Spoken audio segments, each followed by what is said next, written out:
This week's latest episode was actually pretty good. Hey everyone, welcome back to the channel. If you do not know me, I am Grayson and this is Greyson Talks Everything. It's so nice to meet you if you're new here. And today we're doing the mid-season review of the Mandalorian Season 2. That kind of rhymed a little bit. But yeah, I watched season 1 of The Mandalorian when it came out, and I was a super fan of it. I loved it.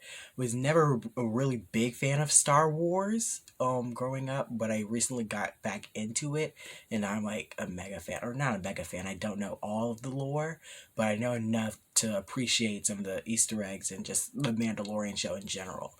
The newest episode, episode 4, chapter 12, forgot the title, the actual title of it. I'll probably say it when this episode goes through. But yeah, I liked it. It's probably my favorite episode out of season 2. Yeah. Oh wait, and side note, before we get started officially, be sure to check out my Instagram where I post most of my art. It'll also give you updates on videos and when they're coming. I haven't posted in a while, if anybody didn't know. Stuff with COVID-19 and just school has completely disrupted my schedule, so I'll probably get back on that and probably make more videos more frequently, so do check in on that. But do go follow my Instagram where you can see some of my art, like I just said a couple seconds ago. But yeah, follow my Instagram, you can see it right here. So The Mandalorian Season 2. We are halfway done because I believe in the last season, there will be 8 episodes in this entire season. So we're on episode 4 right now that just released yesterday, considering when I post this. If not, it will probably be today or tonight. But yeah. Episode 4, by far, like I said before, was my favorite episode so far. And it sets up a lot, and there's a lot of cool stuff that happens. And yeah, I personally did not like episodes 2 and 3. I thought they were very slow. I'll probably go through it a little bit more throughout the video, but I just wanted to point that out real quick if it seems like I'm just completely going on a rant.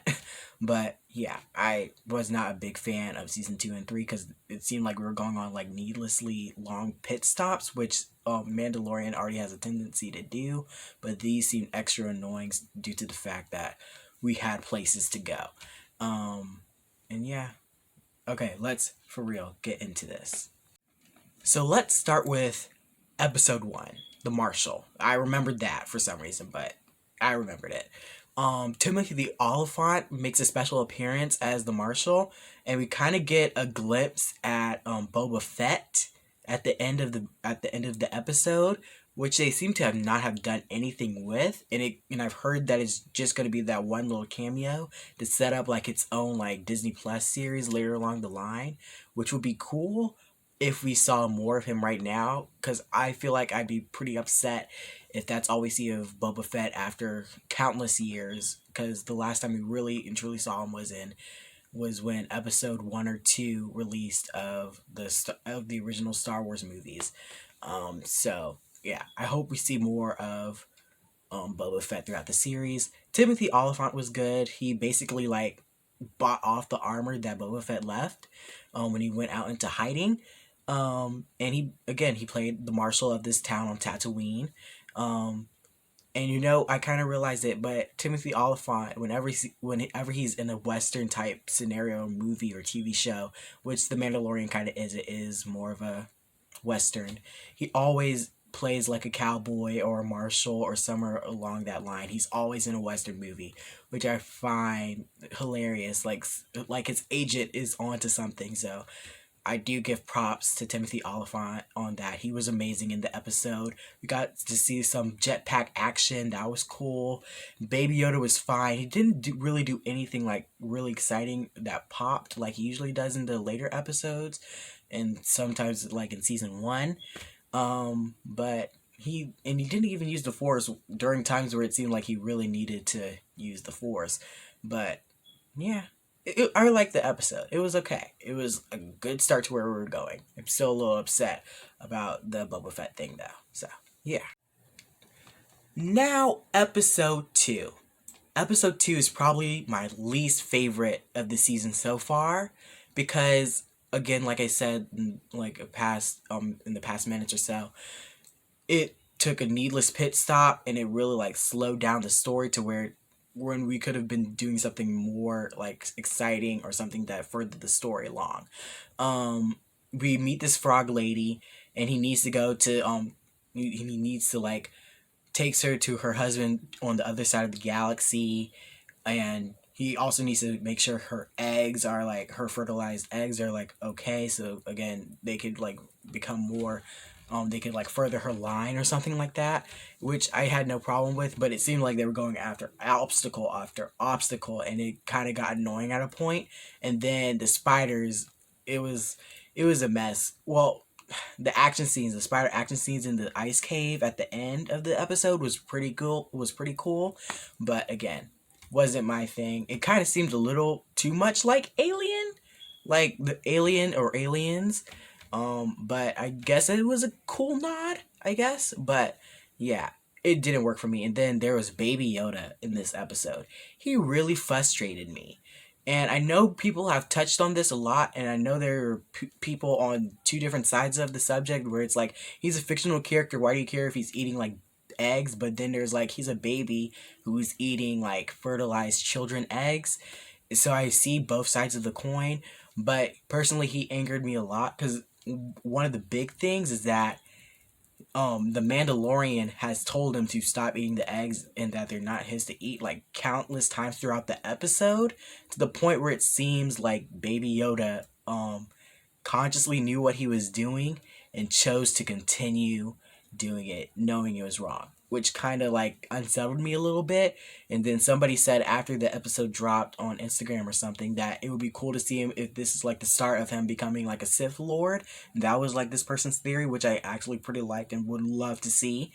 But then you'll see later in this video that my heart kind of changed to Baby Yoda through episode 4, and then you can't not love him. That's all I can say about that. Now, episode 3 is a special kind of episode because Dave Filoni and Jon Favreau both co-created this series, and Dave Filoni really wanted to bring in some of his characters that he created for the Star Wars Clone Wars TV show that he made, the animated series, and the Star Wars Rebels TV show and series or animated series that he made along with it, which, gotta be honest with you, I'd never seen an episode of it. And I know they're all on Disney Plus. So I'm like, and I have Disney Plus, so it's like, why have you never watched it? And then there's one of those things where it's like, they're both like 5 to 7 seasons. And I don't really want to commit to that right now. But I will watch it sooner or later, especially with Ahsoka coming up, which we'll get to later in the video.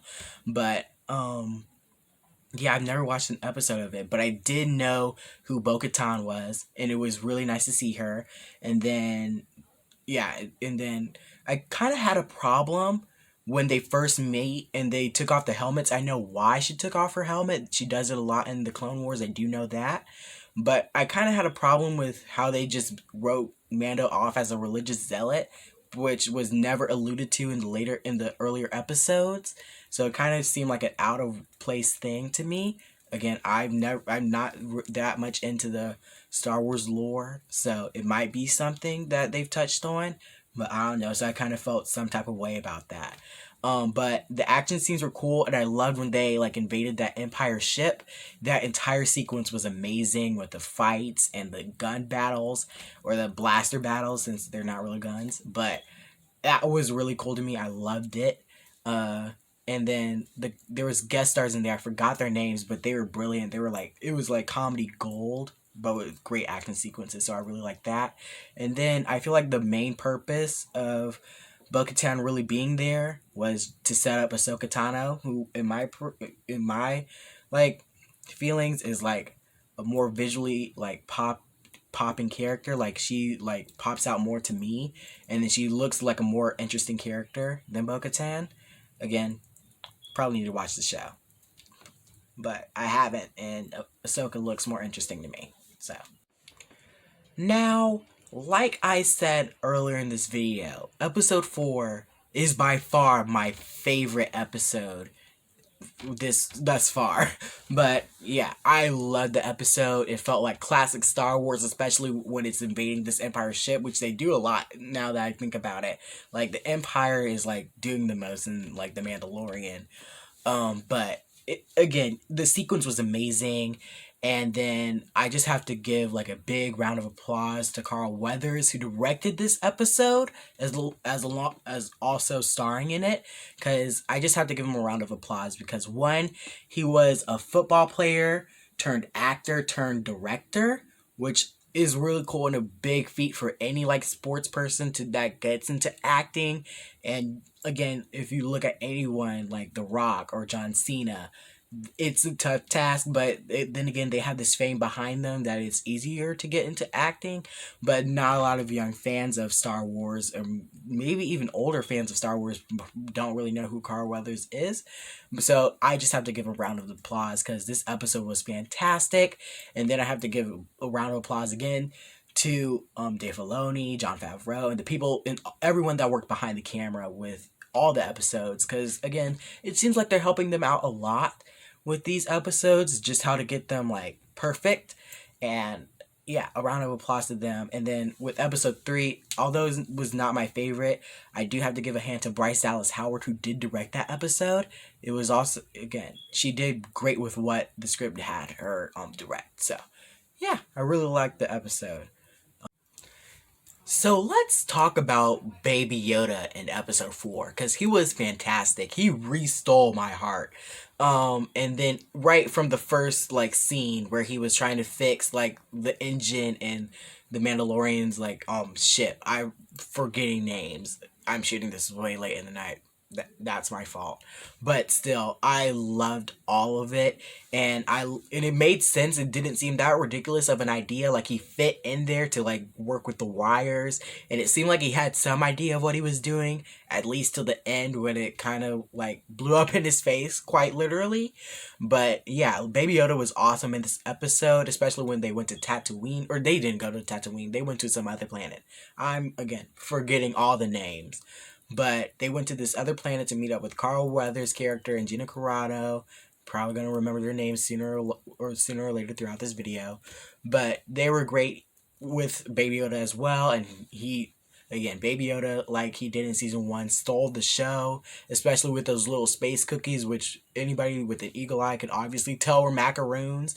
Like the props department were literally like, you could tell that they were like just skipping out on that. They were not gonna try to make new space cookies. Like they've done enough of it. They're just here, have some macaroons. They look exotic enough to be space cookies, which I found was hilarious.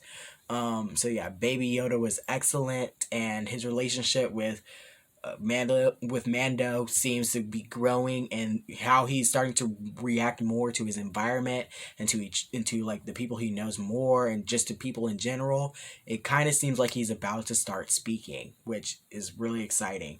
Yeah, Baby Yoda was amazing in this episode.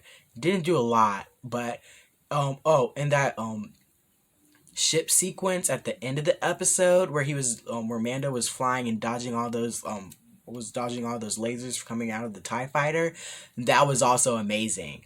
Yeah. Is it a TIE fighter? I'm pretty sure it was a TIE fighter. But yeah, that was amazing as well. And I loved when Baby Yoda was like, had his hands in the air like he just didn't care. Again, like Baby Yoda restole my heart. I'm still kind of don't know how I fully feel about the eggs though. But yeah, completely restole my heart. I also liked in this episode how they finally tied in the main plot from the end of season 1 back into season 2, and we finally know why Moff Gideon is after Baby Yoda, because he's force sensitive, and that they just needed him for this dastardly plot. And then there's clones involved, and then there's all these other stuff happening. It's amazing. We finally get to know all of this stuff and why it's happening. And yeah, we just needed this catch up, and we haven't gotten a lot of Giancarlo Esposito in this entire series. So yeah, we really needed to see more of him. And he as always, he makes an impression, especially as a bad guy. But yeah, we finally get to see more of the Empire in this series, and they're up to some crazy stuff as always. Also, I gotta say, politics aside, I thought Gina Carano was excellent as Cara Dune and as the marshal of what was it? It was Navarro. That's the name of the planet. She was great, and her action scenes were spectacular. I had to throw that in there. It was great to see more women engraved into Star Wars. They've always been in there, but it's nice to see them have more substantial roles and not like token roles like we saw in like the new trilogy. But yeah, Gina Carano, besides what you think of her, was you can't deny that she was great in this episode, especially with her action sequences. Also, I gotta say, I loved how they used the terminology of the end count when it came to the Empire, using it to when they were checking Baby Yoda for the midichlorian count, when they were trying to use Baby Yoda's blood. I thought that was really cool, especially when they were using it to see if he was force sensitive or to use it for their plot. Because again, Baby Yoda technically is force sensitive, or again, his species as a whole might be force sensitive as well. I thought that was really cool. Also, I gotta say, I love the world building in this episode. When it came to Navarro and the school sequence, I thought the extras that played the children were great, and I thought the costume department did an amazing job with giving it the Star Wars feel. And I also loved how a droid literally was teaching the class. I thought that was amazing, and that's where the macaroons scene came in with Baby Yoda. Again, it was all great.